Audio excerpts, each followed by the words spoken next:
Today I'm going to do a quick video just to show you how to do hand over hand pointing to a picture with your child. So a lot of the time we suggest when starting with hand over hand pointing that we start pointing to a familiar picture in a familiar book. So you might have something like this, a little colours book, anything that's got some really nice big bold pictures in it that they can see and that you can point to.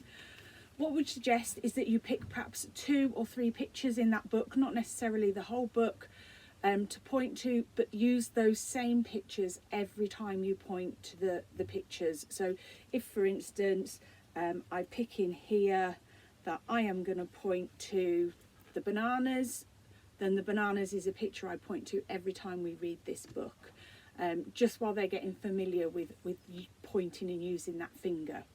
So you'd be reading through the book and you might be doing page by page. You get to the picture that you're going to point to. You'd read the page, so you go, oh, yellow, look, yellow. What's yellow? We've got bananas. Mickey point. You then get their finger in your hand and you get them to point to the picture. Bananas. Good boy. And you might read on a few more pages and you might pick your second picture. So this one's a horse.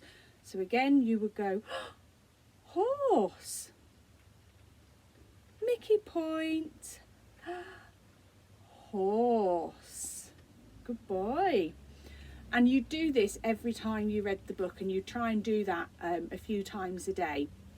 Once you feel that your child is quite confident in knowing that that's the picture they're going to point to or that you're going to point to, then what you can do is when you get to that picture, so you get there and you go, oh, bananas, Mickey, bananas.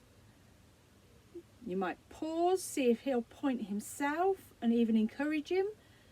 Mickey point, and see if he'll do it himself. If he doesn't, then again, you go with hand over hand and you point to the picture.